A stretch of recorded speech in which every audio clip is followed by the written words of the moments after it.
Chains by Boss. Chains by Boss is now the official sponsor of the Cowboy Up podcast. If you need your custom cowboy chains, you go to Chains by Boss. You can find them on any of your social media. You can find them on TikTok, Chains by Boss on TikTok. You can find them also on Instagram, Chains by Boss, and you can also find them on Facebook. Chains by Boss will deliver the hottest new cowboy chains for you, and we recognize them as our official Cowboy Podcast sponsor. Thanks. And always, Dallas Cowboys for life. Peace.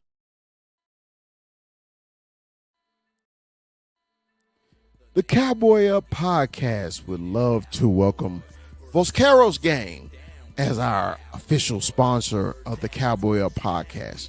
Vosqueros Game has all your custom stickers, your custom towels, your custom tumblers, anything you need to represent your team, such as those Dallas Cowboys or even those hated San Francisco 49ers. Vosqueros Gangs have you.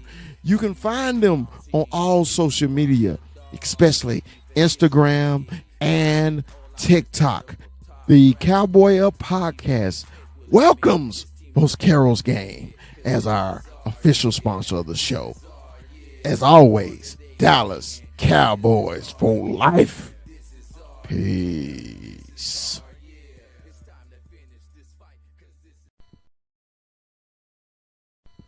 The Cowboy Up podcast welcomes Dominion Custom Clothing. Cowboy fans, if you need your custom suits, your custom sportswear, Dominion Custom Clothing is the company for you. Dominion Custom Clothing also offers a free mobile service to your home, to your business for suit fittings and fabric showing. Dominion Custom Clothing has been a clothier in the Dallas-Fort Worth area for the last 20 years. So if you need that suit for the night out on the town or the tuxedo for the prom or special occasions, Dominion Custom Clothing is the company you have been looking for. And as always, Dallas Cowboys for life. Peace.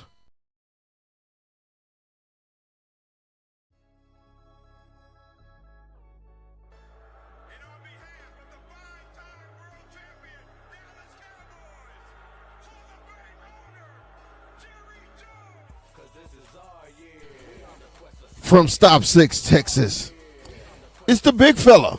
It's Dallas Cowboy Chris.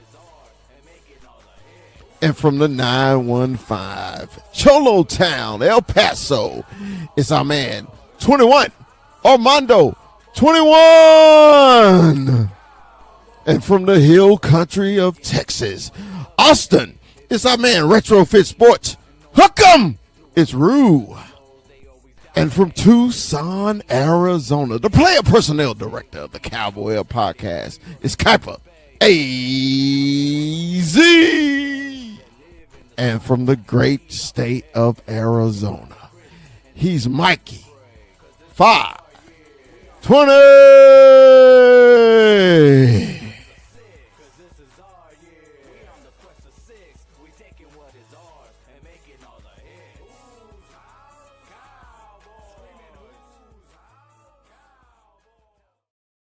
What's up? What's up? What's up? Say, man, y'all know what today is. Today is Monday. On Monday, man. It's the Cowboy Up podcast. What is cracking, fellas? You know, we've been on hiatus for a minute, on these mini vacations, celebrating birthdays, and New Year's and Easter and all that other good stuff, man. We've been doing a lot. Skip the Easter, damn. we just skipped all the way to Easter, man. So, hey, man, it's just good. It's good. It's good to be back, man. Good to see y'all. The rest of the fellas, they'll be sliding in a minute. Got 21's text said he'll be in just a minute. Man, everybody on TikTok, appreciate y'all following us. Everybody on Facebook, appreciate you following us. Everybody on Instagram, appreciate it, appreciate it, appreciate it. Say, man, this is our 2-year anniversary. And it's funny, man. We started. It was actually the anniversary was actually last week, right? And we started right after we started our show right after a damn Cowboy lost to Green Bay Packers.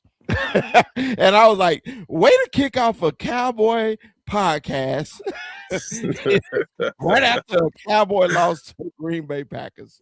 That's how our show started, right? And I was just like, okay, because we really honestly thought that the year that we lost to the Packers the second time, that hey man, this is gonna be a long playoff run. We're gonna have plenty of stuff to talk about. And you know that sound that he making on Pac-Man, womp womp womp, and he remember that Rue? Was that the feeling you had when, I mean, the Packer game was over? It's like womp womp womp. I feel like I've had to relive that Packer loss over a half a dozen times, man. I feel like that Packer loss has just haunted us forever. I don't know when or if we'll ever get over that damn Packer loss. That loss that hurt, man. That was just the ugliest loss out of, like, you're a 6.5 point favorite. You're at home. You don't lose that game. Like, come on. That's terrible. It's terrible. Dude, when I say Kuiper, because you wasn't quite on with us yet, Kuiper. When I say we were so excited, we were just like, man, we about to go on this big run. We got a lot of things to talk about, man. It's gonna be flowing to the page and everything. And next thing you know, here come me jumping off the balcony in Denver. 21 sombrero is cocked to the side. It was rough. That's rough. 21, baby, how you doing? 21, how are you, brother? How are you, man? What's going on, fellas? Hey, we're, man, it's 2-year anniversary. Big shout out, right? Shout out to us, man. Hey, we're here. And in the moment I come into this sad moment, we're talking about damn playoffs, man. Yeah. Hey, I mean, that's how it was, man. You know, like I said, we had broke off from the other podcast and we was trying to do our own thing, and it was just one of those things, man. It happened to us, but it actually made the podcast even stronger because people saw.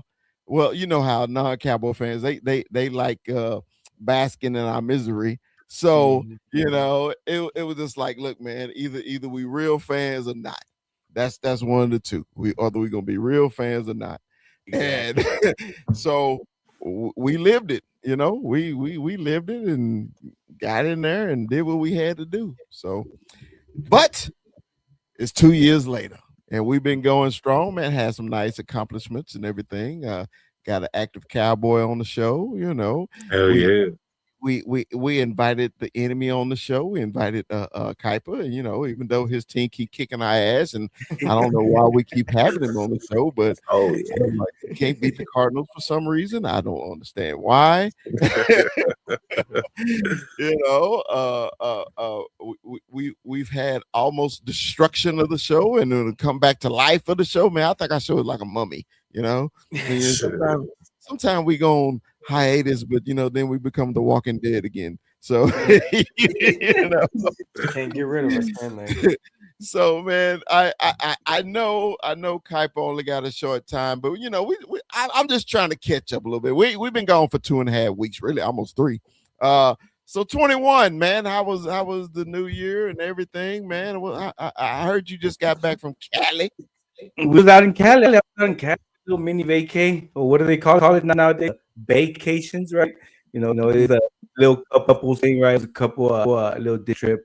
Went out there with family. Got together with big shout out to our man Boots on the Ground, Eric, man. Big shout out to Eric, man. I definitely gotta go check out. If y'all ever Southern Cali, and Eric tells you come check out the taco spot, y'all go check out the taco spot. I'm telling you, man. Prime Yeah, hey, big shout out to Eric, man. That's up, man. It's beautiful scenery right on the beach. But everything good. 2026 is going, right? It's going here. If you guys could see my room, you guys will know that 2026 is going because I got this little toddler that don't stop now, and she's just everywhere. So I got toys all over the house, everywhere. I feel you. I feel you. But you know how it is, big fella. Yes, I know. And then, everybody traveling. Root go on the fifth wheel trip. He pulling trailers all over the Southwest. I don't know why he didn't make it up to the great Northwest. He went and seen everybody but me. I got a little jealous. Everyone. Hey, time out. They're my neighbors. You way the hell up there, dog. Like that's a journey, bro. They a journey, but damn, like I need more time to come up north, big fella. That's a long way in that trailer, man. Well, how was your time away, bro? How was it? Bro, man, Arizona is a beautiful place. I gotta say that Arizona is a beautiful place. I saw some really cool stuff out in Arizona.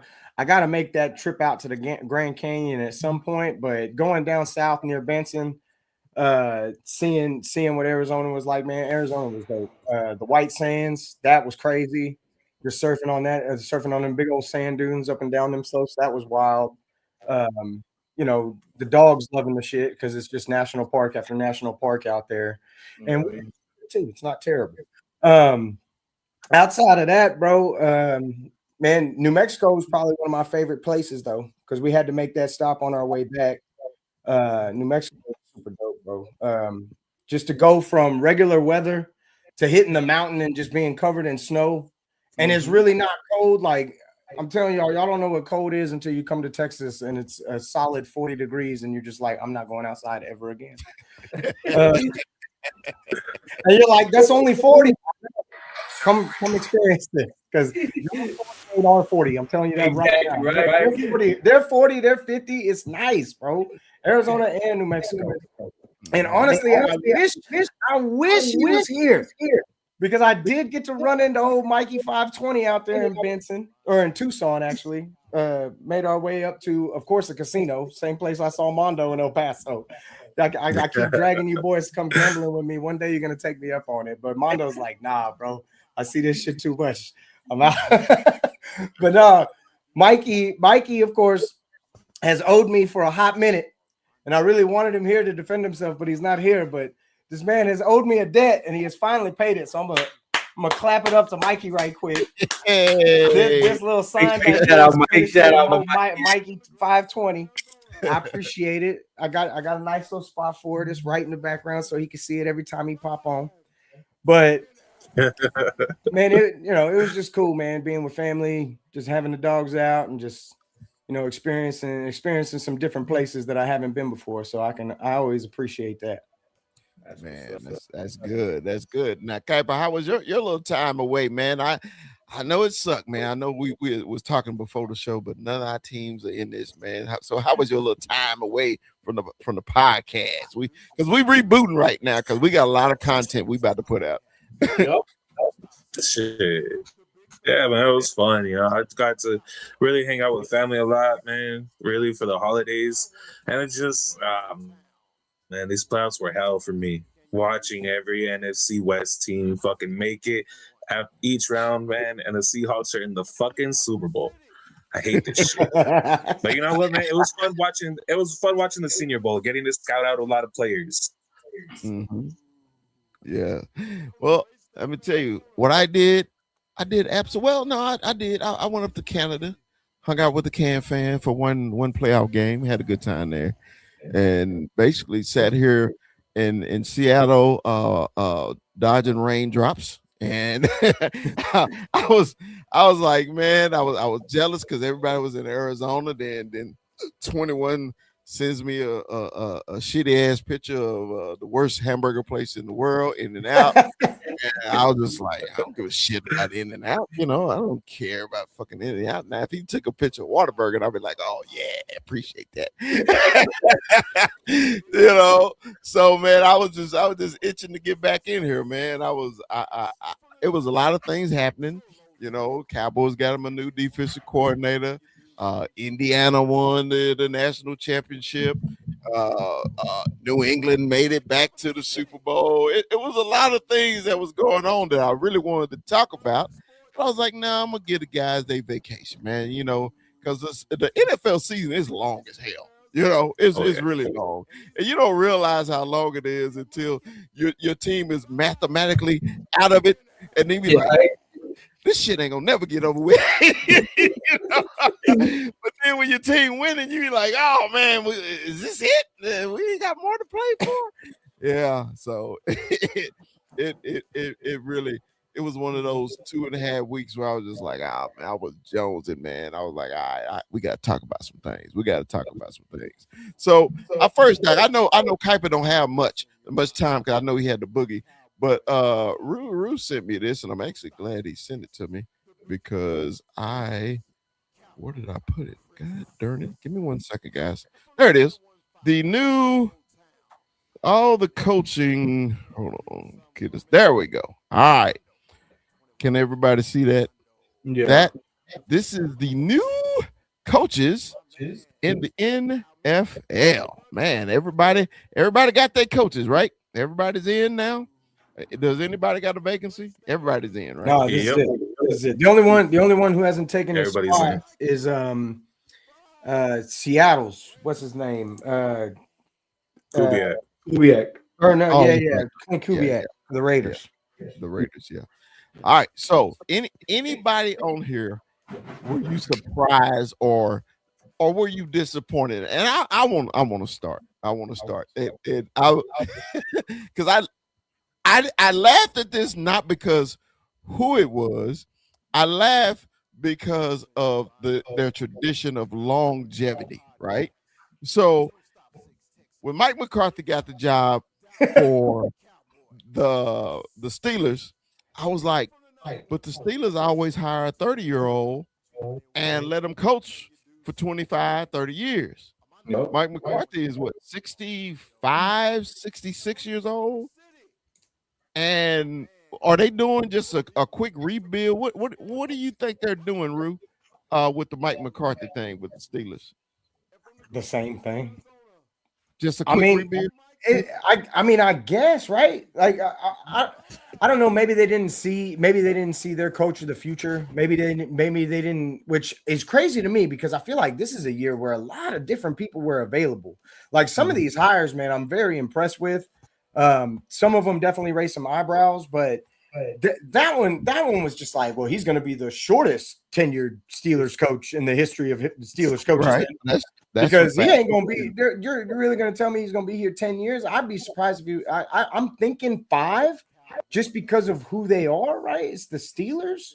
Yeah. But I don't know. I can't imagine it's any longer than that. Because if this is really your long-term solution with Mike McCarthy, I'm sorry, man. We saw what Mike McCarthy did here, and I get it. Everybody's going to tell me he won you 12 games 3 years in a row. Everything that he did after that just tells me everything that he is as a head coach. He was never putting us in a position to take full advantage of our strengths in those critical games.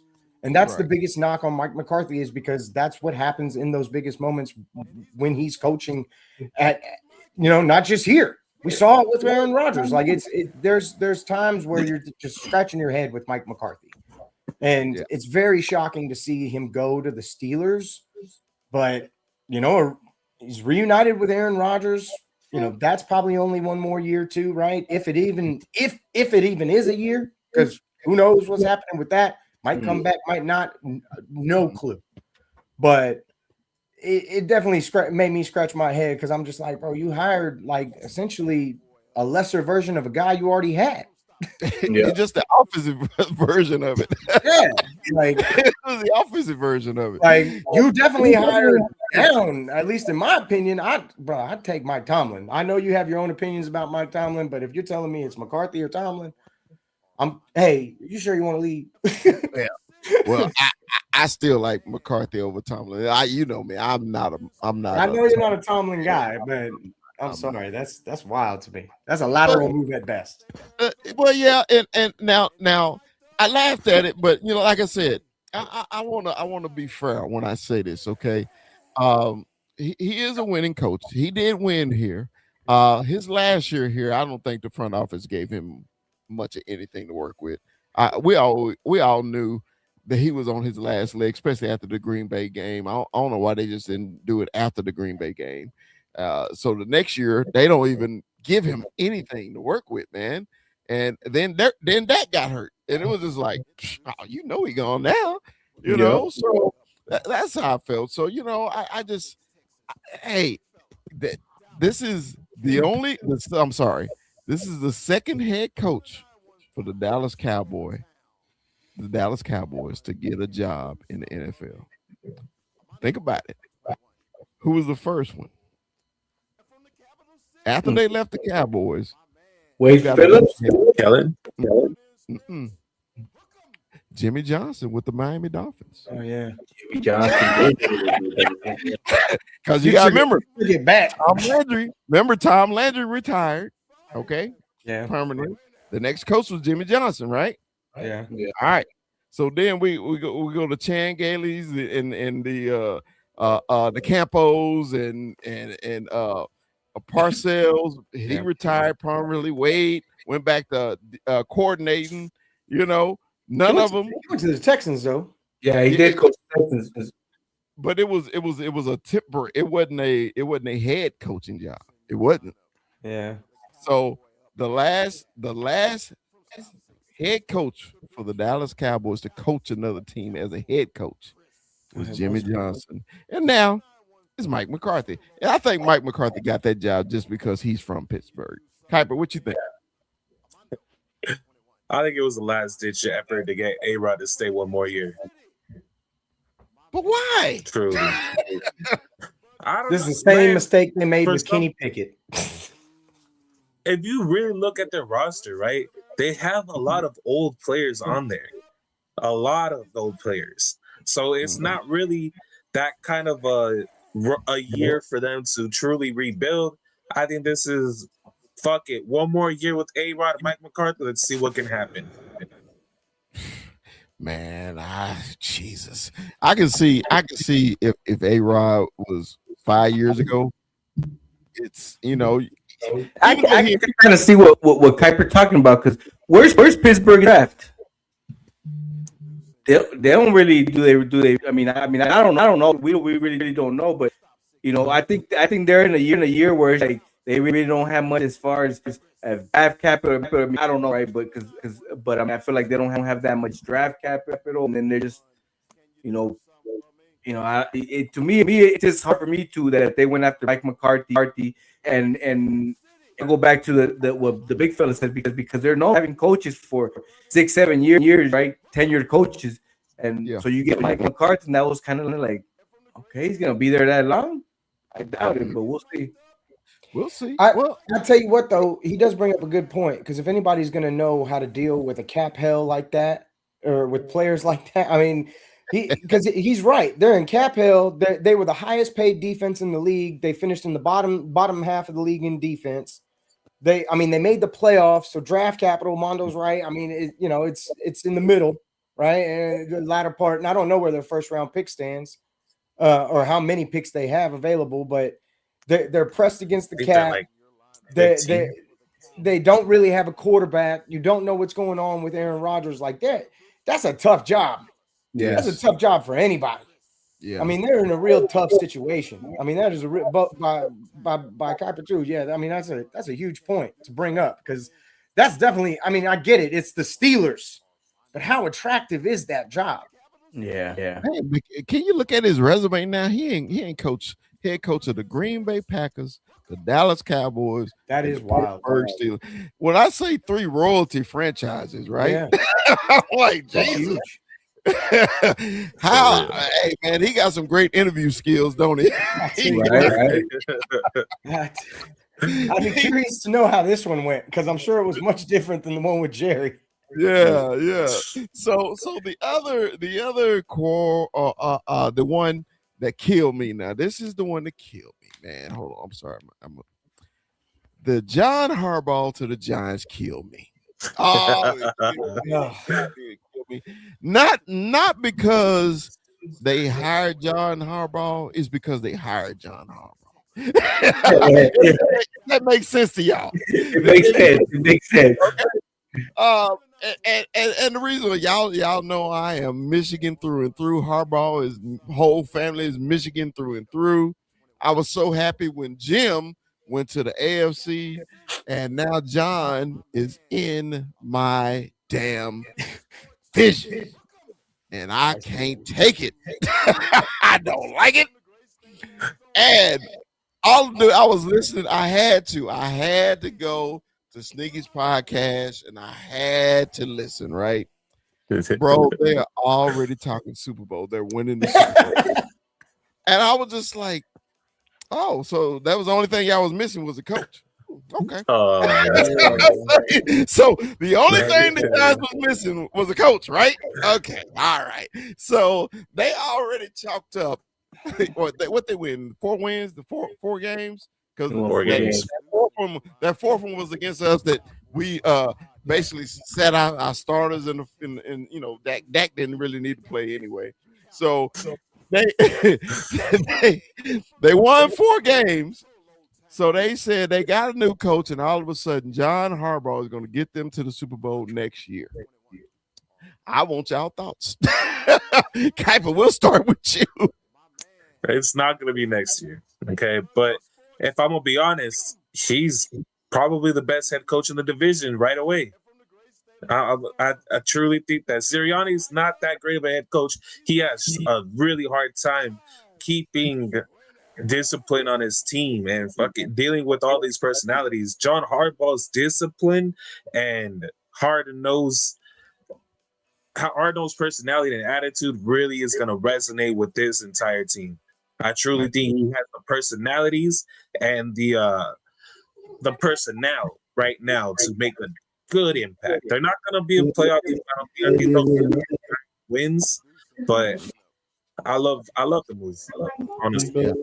Now, I agree. I did love the move, but I hated the move because, hey man, I didn't know what Baltimore and what Buffalo was thinking when they let their coaches go. Okay, Buffalo was stupid. I just didn't understand. And then when Baltimore literally just said, "Hey, honey," when Baltimore literally just his owner just said, "Yeah, we fired him."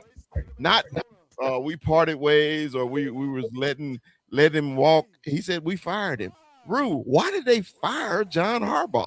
Why?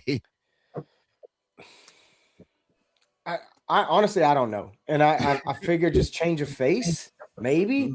And it really don't even make sense because they went and hired a defensive coach. It'd be one thing if you went and gotten a young offensive-minded head coach. You went and hired a DC. Mm-hmm. So I don't really understand the move. You are taking a shot with a young guy, in Baltimore now. Obviously, that's can be a tough division at times, but it's really crazy to me, and I really hate the fact that we have to play against a team led by John Harbaugh twice a year. And the fact is that team's got pieces, and those pieces are going to get healthy next year, and they're going to be a better team next year, and they're going to be improved because of what John Harbaugh does with that team. That defense is going to be heavily improved. I guarantee you that you're going to see a change on that side of the ball. And I know all the people in the comments are going to be telling me he's special teams coach. Tell me how Baltimore's defenses have played in years past. The guy knows how to hire the right people. A lot of his guys just got jobs. Look at Todd Monken back in Cleveland, head coach. I'm just saying, man, John Harbaugh is a leader of men. And when you do that, and when you are that, and you're in a new building, I'm just curious how he's going to handle himself in New York, because New York is a different animal, especially when it comes to media. But when it boils down to, man, he's got experience. But I will say there's only a handful of coaches that have multiple Super Bowls with different teams. Yeah. Say whatever you want, especially if you talk about next year, like you're acting up. Stop it. You won 4 games last year. I don't want to hear that nonsense. But I'm not saying that there's not potential. I'm not saying that. I'm definitely not saying that. That defensive front, nasty defensive front. Malik Neighbors, good receiver, could be great. Might be even better. I don't know. But if he can stay healthy, that's really what's going to matter there. And Cam Scatterboo, at least for a couple years, bro, I tell you what, I hate playing against him twice a year. Yeah. That kid can run. That kid can run. That kid is everything that I thought he was going to be, and I let everybody second guess myself. But damn it, that kid's got real heart, and if he can stay healthy, whew, he's dangerous too. They got some pieces. They got some real pieces on that team, and now the tight end is really escaping my mind because they got a real nice Theo Johnson. Yeah, Theo Johnson, nasty tight end. I mean, they fix up that secondary. Could be something. Could be working with. Could be cooking with grease. We don't know. John Harbaugh can change a lot of different things. Could be quicker than we want. Yeah. So this is why I'm frustrated about it. Because man, the guy can't coach. And now let's give the Giants some sympathy. They did have a lot of the key players hurt last year. They had a lot. Okay. They had a lot of games they lost on the last possession of the game. Okay. They did. But I don't think John Harbaugh is going to get them to the Super Bowl next year, like they kept saying. I was like, that just ain't going to happen. But the reason I did like the hire, because it put pressure on my team. Because the Giants ain't going to be a doormat no more. Where we already chalk it up to the win. We see the Giants on the schedule. Oh, that's a win. We can't do that no more. You can't. So, there's nobody in the East right now we can say, hey, it's an automatic win just because John Harbaugh. That's why I said I like the hire, but I didn't like the hire because all of a sudden it ain't an easy win no more. It's not. So we got to play. So and like I say, and the only other one that I was confused about it was McDermott in Buffalo. I was like, okay, he didn't cause them turnovers. His quarterback did that. You just can't get the ball away in the playoff on the road. You can't do it. You just can't do it. And they gave the ball away, man. They had Denver beat 4 times in that game, bro. They had Denver beat 4 times, and this year. And it was a trip, man. I said I was doing my playoff predictions and everything, and I said this is the easiest road for the Buffalo Bills to get to the Super Bowl this year. Even though they have to go on the road, it's still the easiest road for them to get there. And they go to Denver when it wasn't snow and ice and everything. It was a pretty. I think it was 65 degrees in Denver when they played. And they get the ball away 4 times against that defense, bro. And then they fired their coach, and I was like, I don't think that was a justified firing. 21. What you think about Buffalo switching their coach? Yeah, with McDermott, that one was so surprising. I think everybody was right, especially just the coaches. I think he's had some wins, and he's, I don't know. I didn't see it. I didn't see. The firing, why it came, right? But just ultimately, I think it comes down to players' decision. Like I feel like the players always kind of have us too, like just maybe there. Maybe it was something they just wanted to, go another direction or something. But but to me, the real quick on the John Harbaugh, I'm with you guys as far as like. Them just becoming better, but I think it's more just becoming better with the coach. I think it's those players we're seeing the Giants kind of get younger and so I'm with you, big fella. It's not we can't chalk that up as a dub no more. It's more of a mark now. Yeah, I'm a little pissed off about it, but it is what it is. All right. So I want to look at this list one more time, Rue, and tell me on the list, Rue, who are you more excited about, or who should we be worried about on this list?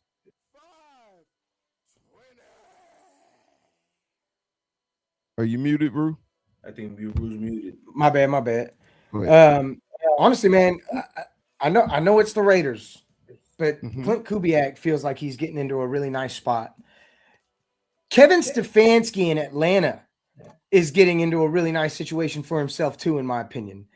And real quick before we skip to this, I got to touch on Sean McDermott and the Bills. Maybe I'm the only one, but I called for that man's job last year. And I wasn't shocked by this one bit. The only thing I disagree with is, number one, why does your GM still have a job? You have probably the worst GM in the entire league. They should have been fired in tandem. If I was the owner of that organization, I'm calling both of them in, and I'm like, y'all can go to hell. Because, you might have drafted me Josh Allen. Yeah, you might have banged your hand on the table for Josh Allen. But every decision you have made since that one has done nothing for my damn team. Nothing. There isn't a single move. Von Miller, TJ Watt, drafting the Cookie Monster in the first round, Keon Coleman. There isn't a single move that you have done that is worth a damn. So he need to go too. He need to be gone. Him double down on our GM today. I was just like, oh, so you just dumb. And I'll tell you this, that is eerily similar to the Dallas Cowboys. Because notice who they hired. This dude has been there the whole time. Yeah. He is homegrown, baby. Right. This is like they just went from the OC, promoted his ass. Like, here you go. Yeah. And I'll tell you what, like, that's not what I would have done. I'd have cleaned house. I'd have cleaned house just like Christian Parkson did. As soon as he walked into the Cowboys defensive room, all of y'all are fired. Get out of my office. I'd have cleaned house. I don't give a damn. I got Josh Allen. I have figured out the hardest position in football to figure out. Right. Everything else I can fix. But I have the hardest position in football figured out. So I need to put somebody. Bro, you need change. That wasn't enough. Firing Sean McDermott and nothing else makes you look dumb. That's why everybody's talking. If you would have clean shop, it'd have been like, all right, they're trying to put some pieces around Josh Allen. And I would have started with the GM, and then it would have been the coach. Now, this is what get me. This will get me. How Cleveland can be one of the worst teams in the league, and their head coach get a job just like that after being fired. So was it their head coach or was it their front office? The Kuiper, which one is it? Shit, it was the front office. It was 100% the front office, man. To go, 4 misses in a row at QB, and you expected your head coach to do something with that? Yeah, like, and then your offensive line they didn't give him any offensive linemen. That shit was horrendous. How do you expect? He had consistently one of the best defenses in the entire NFL. Yeah. Consistently, year after year, that was one thing you could count on. And you fired him because your offense sucked ass with no QB. I could see why Atlanta really wanted him. Man, I was like, damn, man, Cleveland coach can get fired, winning 3 or 4 games, and our head coach, they get fired, they don't get hired. No. Man, I tell you this though, Kevin Stefanski, the way Kevin Stefanski run the ball, he gonna be nice. They're gonna be nice. Oh yeah, they're gonna be real nice. Offensive line. Well, they're gonna be nice. That's what we always complained about with Atlanta. Atlanta got one of the best running backs in the league, and they wouldn't give him the ball. I never understood that, bro. What was that? That Monday night game was a Sunday night. Bijan went crazy, and I was like, dude, this cat is just sitting back there. They'll give him the ball 10, 12 times a game. He should be 25 to 30 a game. You know, they really had one of the best offensive trios in football, and they treated them like shit. Well, you know, and maybe the Dirty Birds will be coming up next year too. I got to tell you this though, there was a bunch that I liked. Like I loved Robert Saleh. I love that Robert Saleh is going to be coaching the Titans. I think that defense is going to take a real nice liking to Robert Saleh. But man, the Mike LaFleur hire for our man Kuiper, bro. You look into this cat. He's led some pretty good offenses. And I mean, at the end of the day, I get it. It's the Jets, right? Jets in 21, 22. But he led some pretty good damn offenses for the Rams with a good quarterback. And not to mention, he's in a pretty – That's the key right there, though, Rue. Rue, that's the key right there. Who going to play quarterback for him? And that's just it. He's in a nice little spot here. He's in a nice little spot. Because what draft pick do you have this year?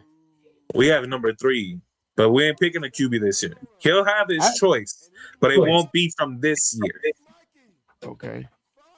So you. But I'd be curious to know what he ends up doing with. And I want to hear your opinion on him because after what I looked at, it's a pretty exciting hire because it's NFC West, competitive division, first year head coach. You know, he was a quarterback coach, offensive coordinator. So, like, is he going to fix your boy, or is your boy getting booted out of town? And how you feel about him, man? I love any McVay tree hiring. Anybody from that coaching tree usually does good, especially his offensive coordinators. But at the same time, I've never been a young OC at head coach type of guy. I don't like it. I don't. I want a leader of man, just like a Dan Campbell type of dude. Okay. Just to focus on leadership, on making the right decisions, in game preparation, all of that. So that's my one thing. But as far as Kyler Murray, man, the relationship is just over. It's too far gone to repair with an offensive-minded head coach. Too far gone. He needs to be traded, and LaFleur needs to understand he's gonna have 1 year with Jacoby Brissett, and then next year he'll get his choice of quarterback. Yeah, because that's what I was concerned with. I was just like, okay, I like the head coach hire. I said, but he still got one glaring problem, and that's a quarterback. And you know how hard it is in the NFL, man, to get a quarterback. It's hard, you know. And I don't know what the pinpoint when I see Kyler Murray. I don't know what I like. I don't know what I dislike. You know, does that make sense to y'all? Yeah. Tell me one thing you like about Kyler Murray, though, Kuiper. Dude, he's so talented. And if you look at really what happened to Kyler Murray, right? He had Cliff Kingsbury. Year 1 with Cliff Kingsbury, we went to the playoffs. Kyler Murray was rookie of the year, had a fucking amazing year. Look at what Cliff Kingsbury did year 1 with the Commanders. Same thing to Jaden Daniels. After that, downhill. Cliff Kingsbury was horrible for his development. Then we dropped down to Drew Petzing, somebody who needs a Jared Goff at quarterback, never was going to work, and he's a terrible offensive coordinator. Terrible. Mm-hmm. So, to me, Kyler Murray still has never been really given a good shot to show his true skills. Now, McVay's offense, I don't think is the right offense for Kyler Murray either, but I can tell you one thing. He gets somebody who knows how to work with his style of play. Kyler Murray is going to have that Sam Darnold year. Okay. So when you say Sam Darnold year, so are you basically saying he does need that change of scenery too? He does. It can't be in Arizona. Man, I tell you what, I don't know. Man, I agree. Look, Kyler Murray has been a thorn in my side for many years.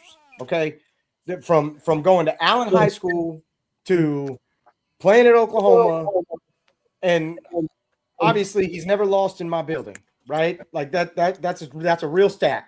One second, Rue. Yeah, I know you gotta go, man. All right, we gotta go, man. We'll catch up with you soon, okay? All right, thank you guys. All right, go ahead, finish. Well, I wanted him to hear this mostly, but I'm just saying, like, Kyler Murray can make any throw. I think the biggest problem with Kyler Murray is, man, have you decided if you really want to be an NFL player yet? Like, that's really where I'm at with him. Because he has the skill. The kid's got speed. He's got really good. He's got great arm strength. He can put the ball wherever he wants. The real question is, are you going to play Call of Duty, or are you going to do this football thing? Like that's really right with him, because it's just a question of, you know, he's had a lot of different people in that building, and is this the guy who can fix him? When it comes to running McVay's offense, bro, he can make those throws. He can definitely do that. The beauty of him is he can even move a little bit for you in that offense, which I know and I can for it. So I don't know if his place is going to be in Arizona. He might never pick it up because at the end of the day, if you can either be Ezekiel Elliott or you can be Derrick Henry. It is what it is. Right. Yep. Man, okay. All right. So we talked around the league. Let's talk about some Cowboys. All right. Christian Parker is our new defensive coordinator. He came over from the hated punk ass, trick ass, hoe ass, bitch ass, cheesesteak eating ass, garbage ass, city ass, green booger jersey wearing ass Eagles. I'm sorry, I went a little too far. I'll take it back. I take back the nasty city. No, I'll keep that one in. Anyway, we get a young defensive minded coach who was the secondary coach for the Philadelphia Eagles. All right. So at first, like Cowboy, who's just not into assistant coaches from other teams. First thing I said, who? I was like, but then I saw how old he was, and it changed my mind. And the reason it changed my mind on his age only is because, man, the NFL is constantly evolving, right? And you know how the NFL can be that good old boy system, right? And they retread quarterbacks. Coaches, and it's the best friend network. So if you're a friend of mine, hey, I get you a job on my staff. You know what I mean? Yeah. So I was excited about that, right? I don't know if him and Shotty got any history or not. Do you know, Rue? Do they got any history? I don't. Okay, I don't know. Did you know 21? Do they got any history? Do you know? Not that I know now. All right. So Shotty been around for a minute. Yeah. He's been around. So I was excited that it was something fresh, something new. I'm not gonna do him like I did Shotty, because I butchered Shotty, because I was like, as soon as they hired Shotty, I was upset because they didn't make the splash. Okay. But now I see Jerry is actually letting his head coach hire his own people. And that's what I'm excited about. 21, what you think? I get you talked about it. You touched on it earlier about I think I don't know if it was Rue or somebody that talked about where he went in there and pretty much told everybody, look, we're gonna start new. A bunch of the coaches were out, so right away he set the tone. I think about good things. I'll be honest, if I want to say that I never heard who he was or anything, but you see nothing but good praises from him all over, from other coaches to to peers. Obviously, Cooper DeJean, I saw, I think, a tweet that he put out, talking about how we got a good one. So so those praises are always good, right? And it gives you a little bit of confidence, and like Big Fella said, we're going young, so it does let me know that it's Shotty picking, not Jerry picking, right? So it's a win for us. We'll take it. Yeah. Rue, what did you think when you heard that we got Christian Parker from the Eagles? First thing is to reiterate what you said. Shotty hired this man. Shotty was a part of the process. Shotty was a part of the interview. Like, Shotty had a big influence on bringing him in. That's huge for me, number one. Number two, this man fixed the Eagles secondary. Do we remember how bad they were? They were trash. They were trash. Yeah, they were the air raid. Like, there wasn't a single quarterback they could stop. It was awful. This man turned Cooper DeJean and Quinnen Williams into two of the most feared corners in the game. And I'm telling you right now, I don't have a lot of high praise things to say about Quinnen Williams. Cooper DeJean has definitely come into his own. Quinnen Williams, a lot of that stuff, really, like the way they try to paint him out to be the next Revis Island, it just doesn't impress me like that. Like, y'all need to stop that nonsense. But what he was able to do with that secondary, and the fact that he just came in here and said, everybody get out. I loved every piece of that, because there was nothing to keep from this defense last year. Just leave it behind where it is last year. Don't bring nothing with you. So I definitely, when it comes to him, from what I understand, he's their Al Harris, right? Because a lot of people clamoring for Al Harris. A lot of people wanted Al Harris. He's their Al Harris. And the fact is, if he can do that to that Eagles secondary, I'd love to see what he can do with what I have right now on defense, considering that they're all back healthy. Okay, Mike. What's up, Mike? Welcome to the second anniversary show. We just got it. We was talking around the league shit first, but now we on these Cowboys, and nothing better than having Cowboy Corner on the show talking about damn Cowboys. Mike, how you doing, man? It's been a while, man. It's been a couple of weeks. How have you been, Mike?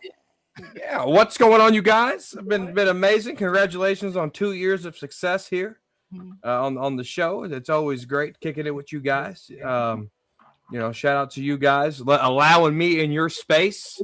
It's always a privilege for me to be in your guys' realm. And the vibes are always great, and it's been a fantastic 2 years, and I've been here as a fan and on the show for that amount of time. So to watch y'all grow and be who you guys are and get to know you guys on an individual basis has been a privilege. So I appreciate all you guys and for accepting Cowboys Corner. Appreciate you, man. So, man, we hadn't got to talk yet, man, about the new hire, Christian Parker, new defensive coordinator for the Cowboys. I already know he's going to be doing better than we did last year. But Mike, how did you feel about the hiring of Christian? I absolutely love it. It's something different. It's a breath of fresh air, right?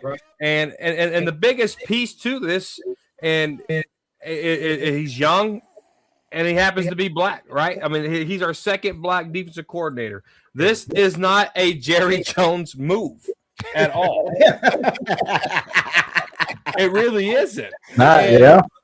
You're not wrong. And I absolutely love it because this is shoddy working to make the Dallas Cowboys better. He's taking this head coaching gig seriously. Yeah. You know who was a Jerry Jones hire. Now we get to see what Schottenheimer hires look like. Right. And that is big for the Dallas Cowboys in the future of the Dallas Cowboys because he can train Jerry. Can old dogs learn new tricks? Mike, you came in right what I was saying. That's why I loved it. That's why I loved it because he was young.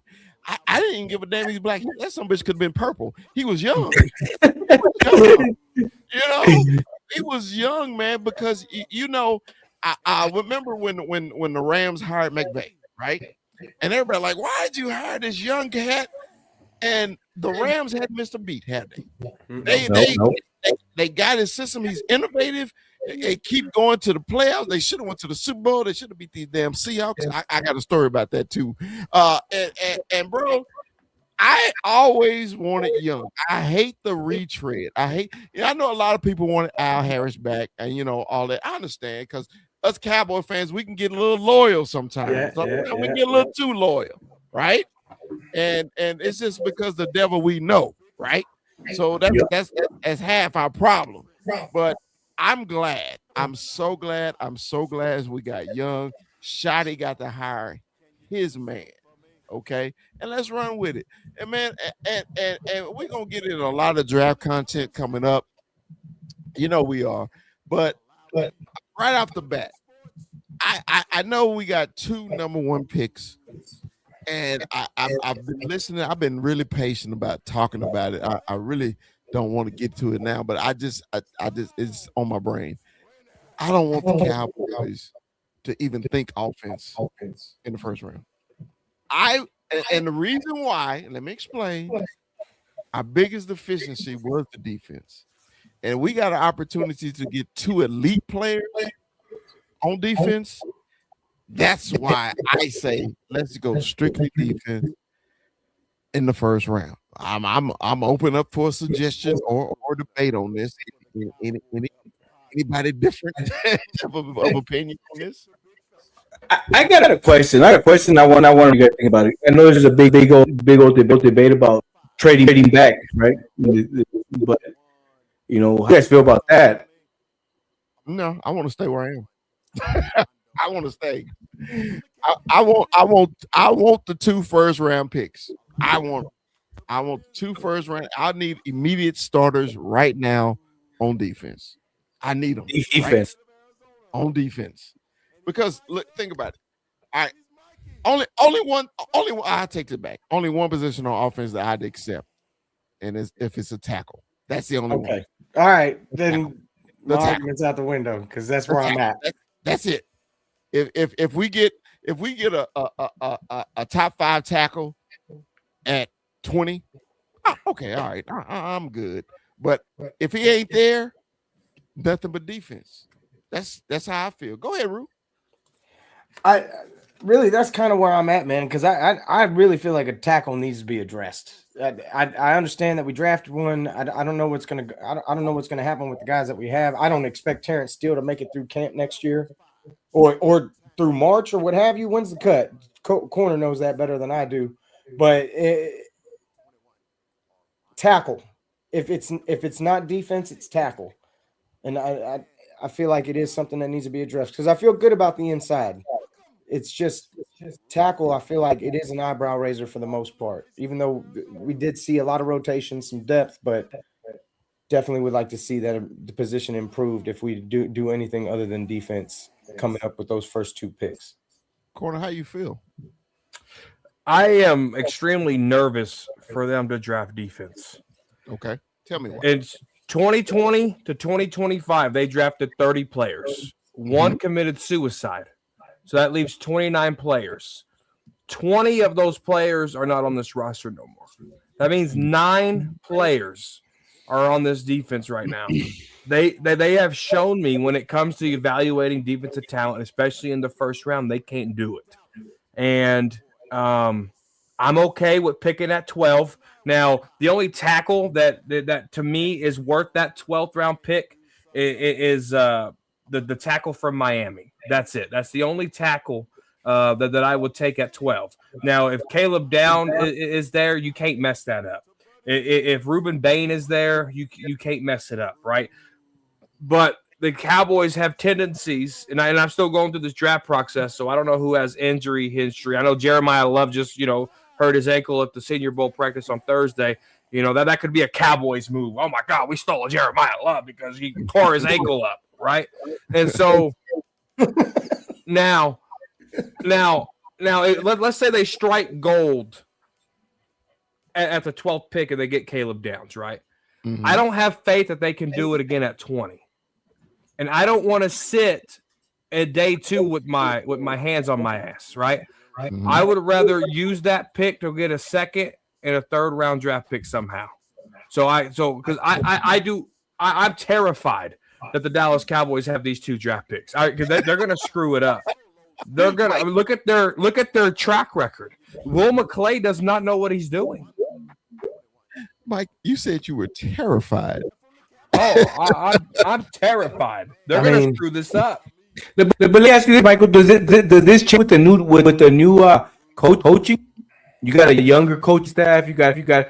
I know they still have their draft side or whatever, but I mean, we talk about drafting defense. Do you think that our new defensive coordinator gonna have a word, or do you think he has an eye for talent? I know you talk about not having an eye for talent on defense, right? So changing now that our coaching staff is kind of younger and different eyes. I would agree with you, but Mike McCarthy got ruled out of favor for offensive lineman in exchange for Mozzie Smith. You know who outruled Mike McCarthy on that? Will McClay did. So it terrifies me that we have a young defensive coordinator that might just. I mean, look at Schottenheimer's demeanor in his first draft with the Joneses. He was quiet every time the war cam was in there. He was like this, like the good boy that sits in front of the bus. But Mike, you don't think Tyler Booker was a Schottenheimer pick? And the reason why I said that, because in Schotty's interview, he was talking about toughness and everything, and I remember we said on this show, he pimping his hand. He wants to run the ball. Yeah, he wants toughness, right? So I thought Tyler Booker was a Schottenheimer pick. I think Schottenheimer. I think he's in favor with the ownership right now. He got to hire his own head coach. I think Schottenheimer is going to be like, look, man, we need defense. I think we got it here on this side. We need it. You don't think the Joneses are gonna give him some leeway in this draft? They'll probably give him more leeway, yes, but Will McClay still has the final decision. I got to tell you, with him coming in, knowing his background, you got to think it's going to be one of the corners or downs if he's there at 12. I mean, that's my assumption. It's going to be some sort of DB at 12, and then at 20, I mean, just take your pick on what you want, but because I mean, if it's not the edge, right? If it's not the edge at 12. Knowing how involved this coaching staff is going to be, if you do go corner there, you got to think that he was heavily involved in it. Mm-hmm. I would assume anyway. If they do, you got to think that he had something to do with it. Yeah. That Shotty or no, Parker Christian, yeah.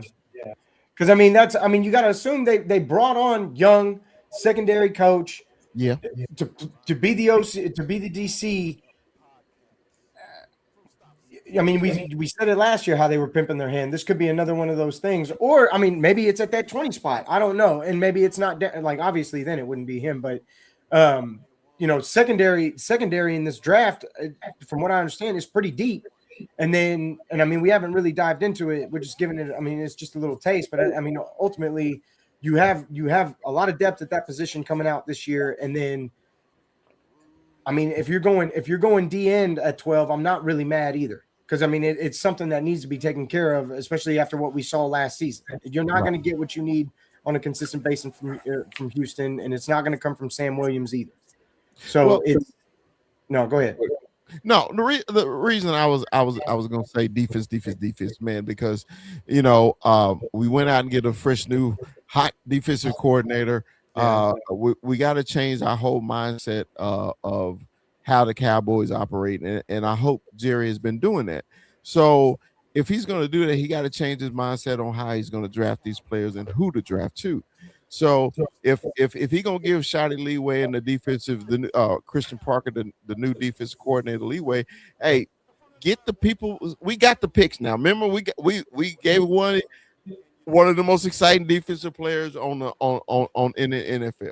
He's gone. Whatever it is. You love him, you hate him, whatever, he's gone.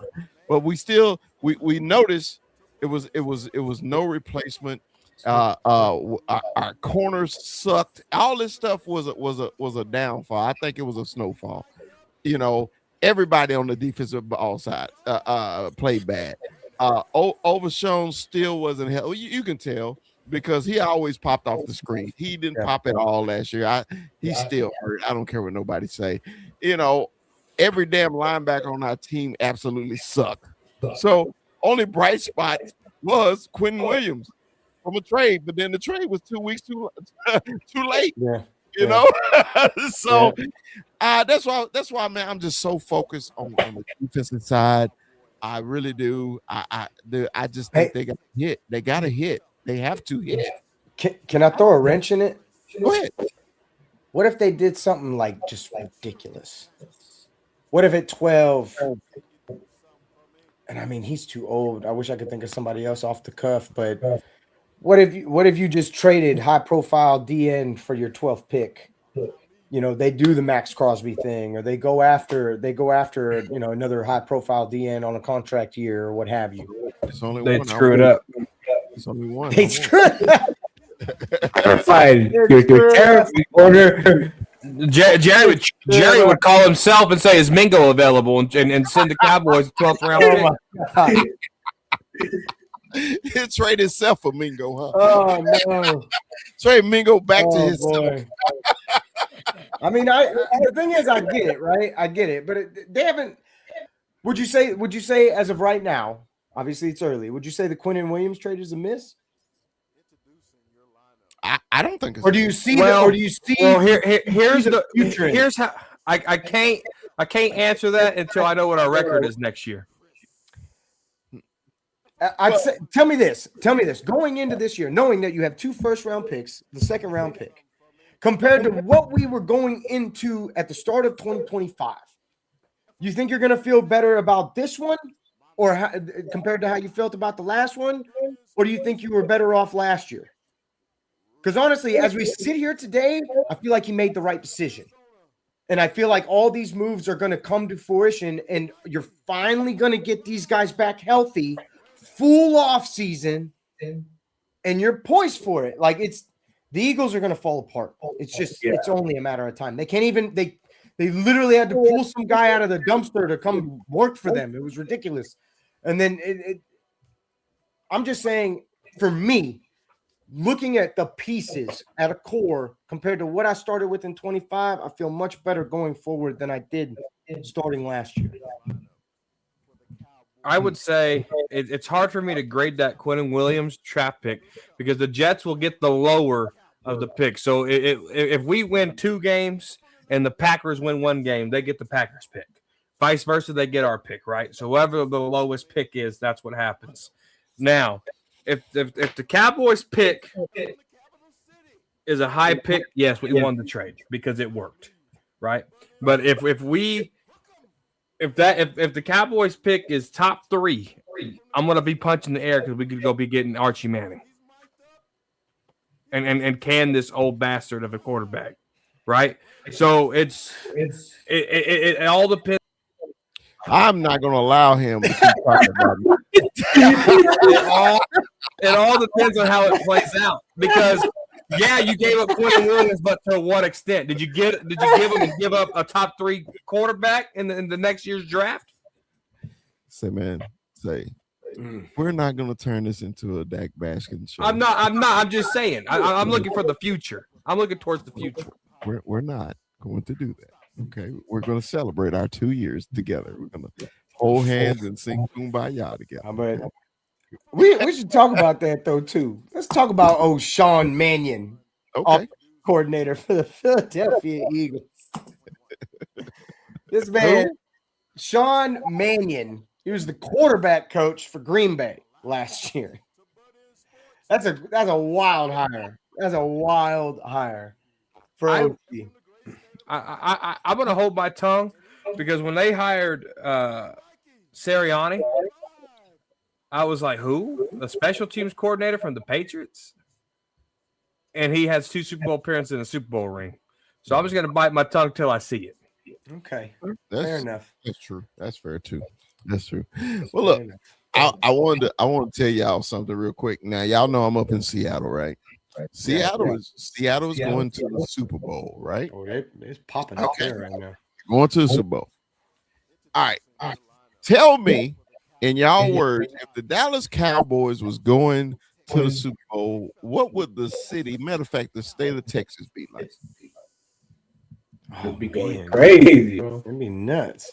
It'd be nuts, right? You see jerseys everywhere. Everywhere, right? Okay. It'd be banners, streamers, all kinds of nonsense.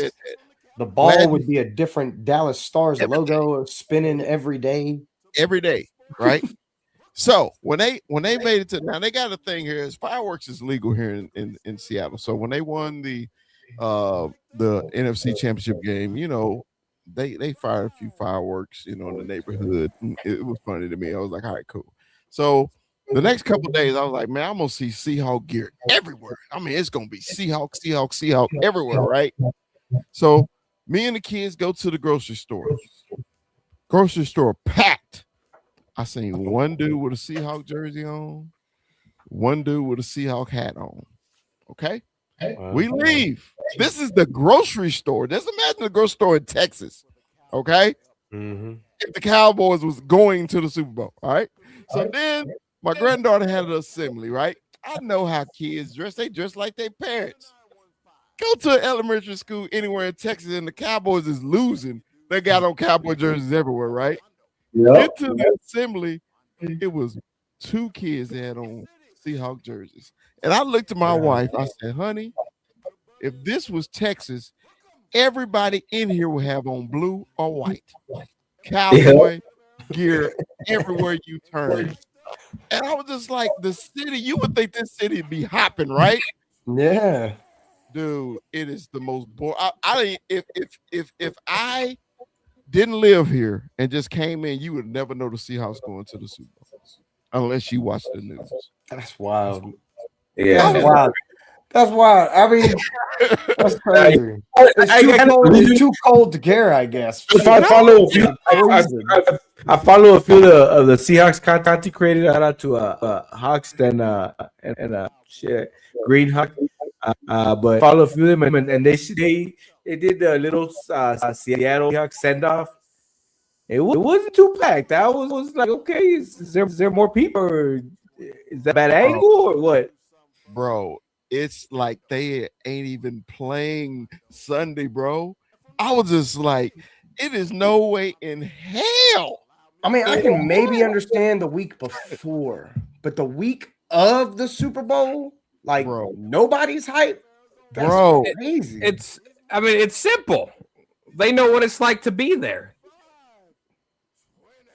Wait, man, don't give me that. Don't give me that. They were there. 06, 14, 15, 2026. They know what it's like to be. They know what success is like. They won one Super Bowl. It don't matter, but they've been there. They know what it's like. Oh, We Texas would burn down for all the damn barbecues we'll have in that dry ass state because we don't know how to act. We don't. Yeah. Say, man, first of all, Yo. it was funny to me. It was hilarious to me. I was just like, man, it is no way in hell. If we're used to it or if they used to it or not, I don't buy that shit corner. I don't buy that at all. You know, used to it is going there. If I'm a Patriots fan, okay, they used to it. The Seahawks ain't used to it. They got success. I tell you what, though, Chris, maybe it could just be a Texas thing, though, too. Because, like, who rep they state more than Texans rep they state? Like, really? Yeah. I don't know if anybody else reps their own state in that, like, with everything. We have our own pillows. I'm just saying, man. Like, Texas is a different demon when it comes to stuff like that. We have our own house shoes. That might be a part of it. Could be. We decorate our living room Texas themed to remind us where we are. Yeah, right. I mean, he's not wrong. It's kind of like a guy from Texas moving to a blue house and put a cowboy flag out in the middle of that motherfucker in the middle of Seattle. I'm sorry. I'm sorry, that was me. And that some bitch is still out there till you drive in front of my house. Hell yeah, for life, goddammit. Chop, what is going on, Chop? Straight man, back good? From the Senior Bowl. What's up, baby? Yo, what's up, fellas? How y'all doing? Big Chop, man. Hey, man, everything's good, man. Everything was good. Yeah, man, I didn't even know you was up, man. I just happened to scroll through, and I'm like, oh snap! Yeah, I got the link an hour late, but I'm here. Say, man, first of all, calm down. All right.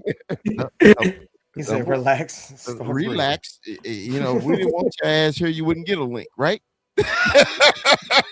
So don't start that backhand stabbing shit. Okay, we're not gonna do that. 21. You see, he trying to snap me for the back and shit. Like I got an hour late. They got an hour late. Hey, I did. Hey, but didn't he get it though? he got the money. Hey, you got it at the same time Chop got his. All right. So, hey, what was that Senior Bowl at? It was in Mobile, Alabama. Oh, okay. Yeah, it was pretty cool. I saw your YouTube, your scouting reports on the seniors there, and it sounded to me that the seniors was out there putting in work. They was putting in work out there doing their thing, you know, because now these are job interviews for them right now, you know. So give me one or two, man, that stood out for you, man. Hey, man, that kid, that DL. Hold on, let me get this thing. That D lineman from Florida. Yo, what was his name? Saleh Bangs. Caleb Bangs. 6'6", 335 pounds. Yo, that dude, hey, the guy, I don't know if they had the right offense, huh? Ruben Bang. Ruben from Florida? Yep. Okay. I thought it was Saleh Bangs, but okay. Hey man, I don't know if they had the right offensive lineman out there or whatever, but he could not be stopped. He was a freaking load. He was a load. And it was another kid out there, Tim Keenan from Alabama, 6'2", 320, and I put it on my show. This guy played bigger than what his height size was. They couldn't move him. I mean, they just couldn't move him. But those two guys was definitely stood out. They'll be in the late first round, I think. Well, Banks will. Banks will. Well, no, Cowboy. I don't mean Banks. Banks. Saleh Banks. Not Ruben Banks from Miami. I'm talking about Saleh Banks from Florida. Check him out, 6'6". He's a big he that dude. He's a D lineman. I mean, he's a one tech. If he's there at 12, it'd be hard to pass up on that dude. That dude is a load.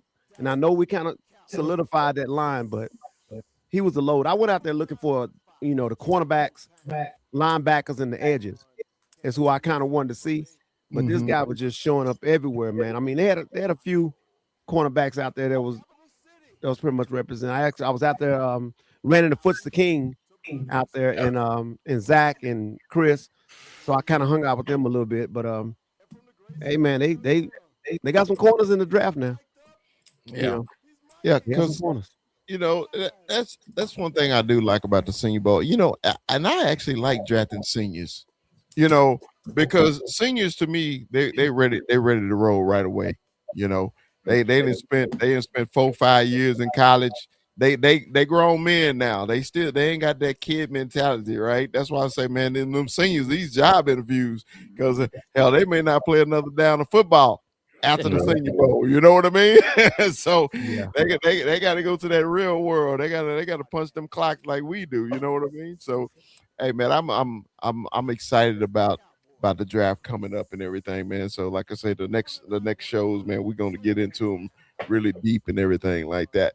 But man, let me tell you, man, Chop, this is actually you joined us, man, in the middle of beginning of the season, last football season, and this is our second year at the Cowboy Up podcast, and I started the story, Chop, how we started the game right after our first show was right after the loss to Green Bay. That was our first show, and the reason we had started the show, Chop, because we think, man, we about to have this long playoff run. We're gonna have a lot of good things to talk about, Chop. Yeah. And like I said earlier, it was like the Pac-Man game when they kicked you.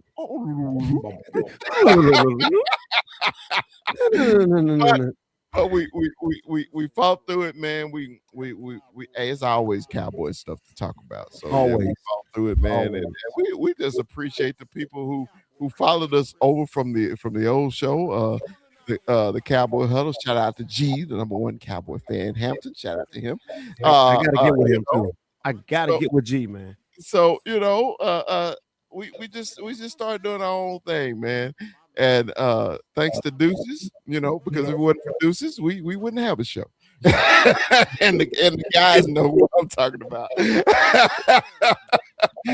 So man, look, man, we just wanted to do our own thing, and it's been fun. And what's so bad, man? Just like all of us, how we all met social media. Every last one of us here, we met on social media because we had one common thing. We love the Cowboys, right?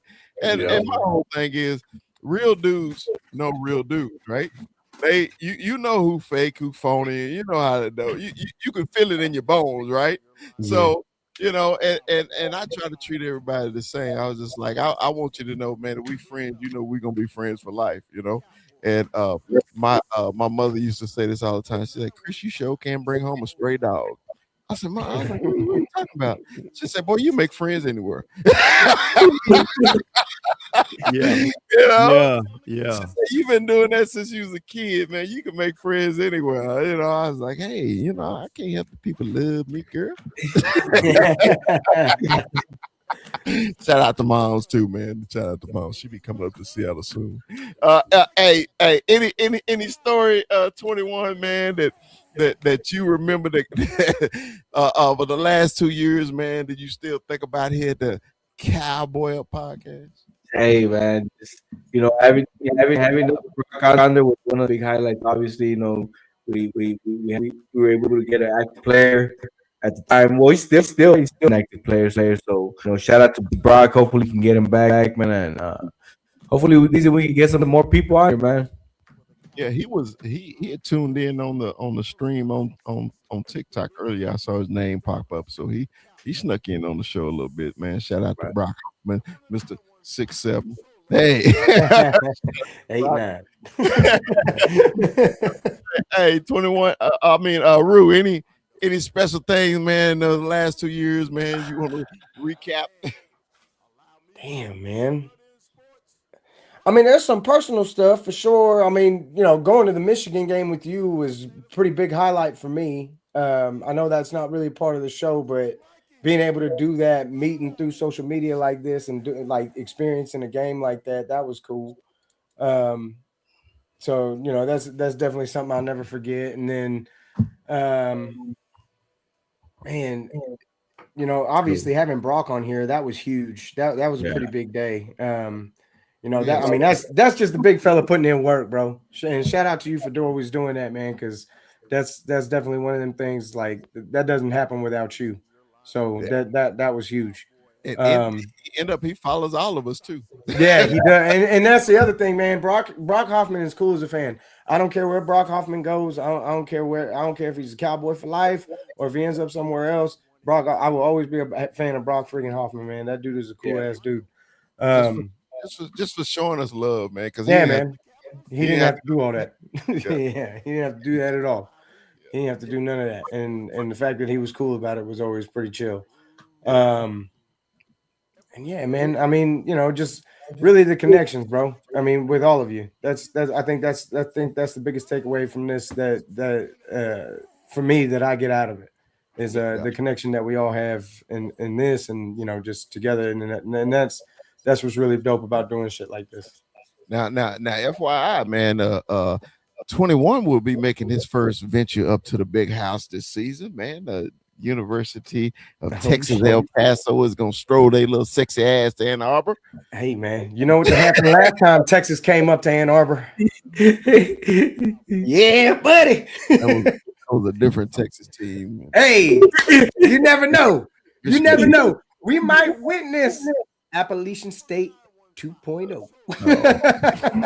That's not gonna happen. The miners will not. So we try to make this a show trip. So anybody want to slide up to Ann Arbor on the September 19th, man, y'all come on up there with us. We're gonna party like it's 1999. But anyway, now, and dude, it's funny. I was following Chop. Okay, I'm gonna tell y'all the quick story how I met Chop. Okay. We from the same goddamn city. Didn't even know. We don't even know each other, right? So wow. I was going through. I was like, man, I'm liking this content, Mr. Point, man. All right, man. He sound like he from the South, blah blah blah. I sent him a message. Hey, man, let her have you come on sometime. Chop don't even return my damn message. I'm like, God damn, I think I'm returning my message. Okay, cool. Hit him again. He laughing because he knows it's true. Yeah, I hit him again. Hey, man, shit, man, love your content, dog. Come on the show sometime, right? We get to talking. I said, bro, where you from, man? He said, I live in Atlanta, but I'm from Fort Worth. I said, you from the Funk? He like, yeah. He said, you from the Funk? I said, man, stop sixing this jump, player. And next thing you know, we got the literally chopping it up. He from the Funk too, man. Two fucking town boys, doing this content creating, in on this interweb and everything, man. It's funny how big the world is and then how small it is too. We literally from the same place, literally. A few years apart, probably ran in the same damn circles, but we meet on the internet. Yeah. Crazy. That's crazy. We meet on the internet, bro. We talking about less than 3 miles. Less than 3 miles. They mean by the world, man. Small, man. Know some of the same people. Yes. So, and then let me tell you how we met Cowboy Corner. Let me tell you how I met Cowboy Corner. All right. I was never the YouTube guy. I never was.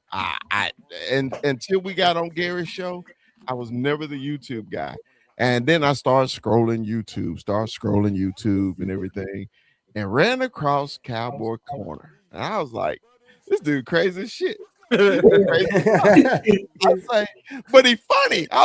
He was funny, right? And I caught one of his shows, one of the Talking Crazy shows. No, it wasn't Talking Crazy yet.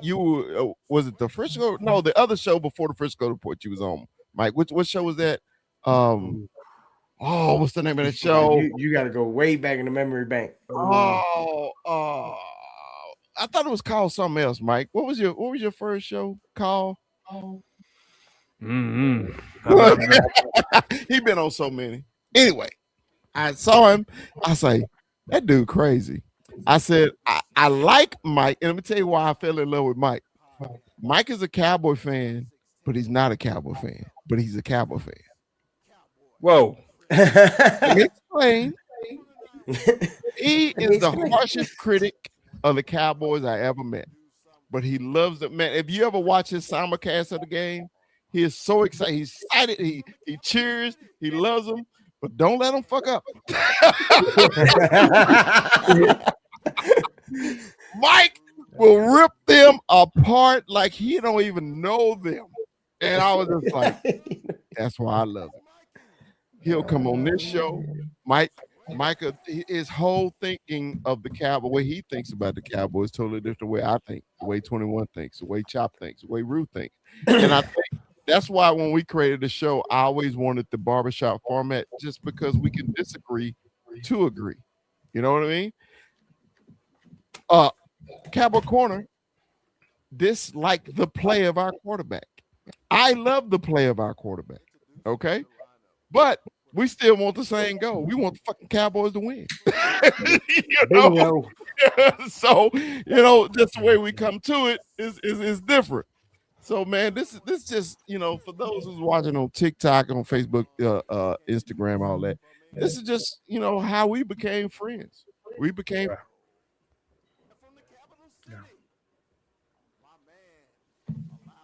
Oh, he didn't froze up. He talks about Cowboys Corner and his internet don't know what to do. He broke the internet about Cowboy Corner. That's a lot of power in there. There's a lot of energy in there.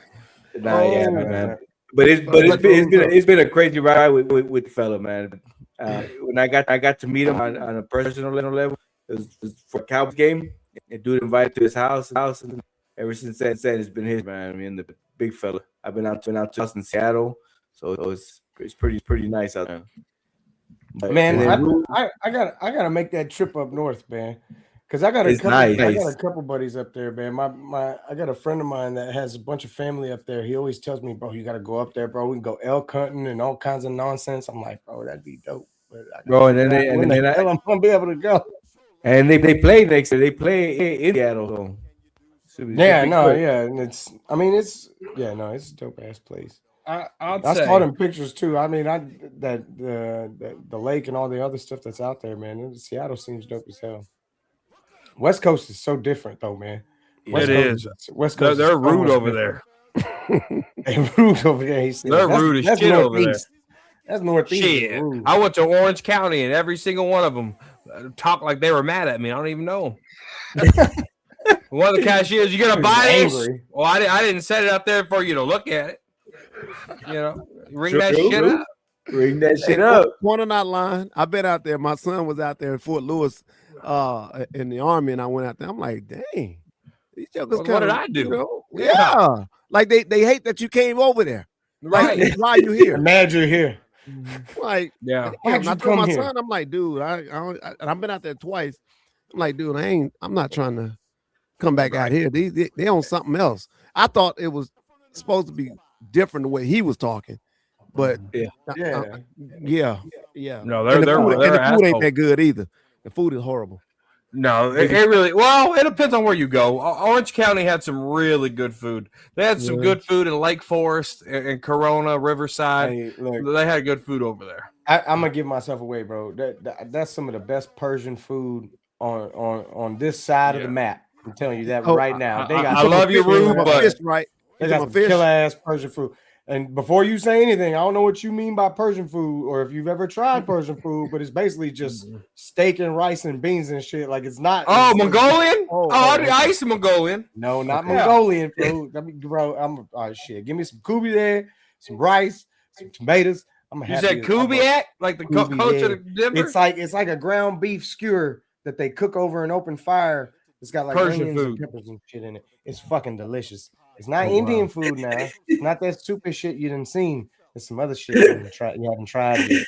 It's all that street stuff. They cooking up with their feet. Hey, bro, I'm telling you right now, it's just delicious. Hey, I checked all my flavor. packages and make sure it wasn't assembled in India. Check all your packages. TikTok made me look at food totally different. For sure. I might try some Persian food. Look at that. Yeah, He said he got a dog on the stick. Yeah. But all I know, but like Maybe I said, not. I'm gonna give Maybe myself not. away with that. But you got some Persian food out there that's really damn good, and not every kubi there is the same. I'm telling you that right now. What are you calling it? Kubi there, How you spell it? Koobideh. That's not on here. Wow. Oh, Iranian is Persian? Yes. Oh, I didn't know that. Okay. Yeah, man, now look. Hey, I don't know how I got I'm not over gonna there. say you're going like all of it, but there's definitely some shit that you would eat. Don't give me that shit. But I don't know how I got on the on this my TikTok for you page is crazy as hell. Yeah, let me give a big shout out to St. Louis Joe, bro, in the building. Always WWE Ivan Sosa in the building. You see him? The loyalist. We got Cowboy Beat in the building. The great Cowboy Beat. Yeah, what's up, man? Big shout out, man. Big shout out to y'all. Appreciate y'all joining. We only growing, guys. We only growing. It's gonna get bigger. Excited. Hey, did you see he got retrofit right in the introduction? I see it. Hey man, hey, All these videos, dancing. hold on, player. Sometimes I screw up, player. You know, hey man. Players fucked up. Hey, yeah, Players man. fucked up sometimes. Yeah. In this first day of pads, say man, you know, we all played, man.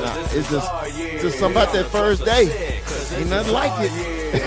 It is nothing like it, man. Because now to me, Tomorrow tells the truth. Hey, but tomorrow tells the truth.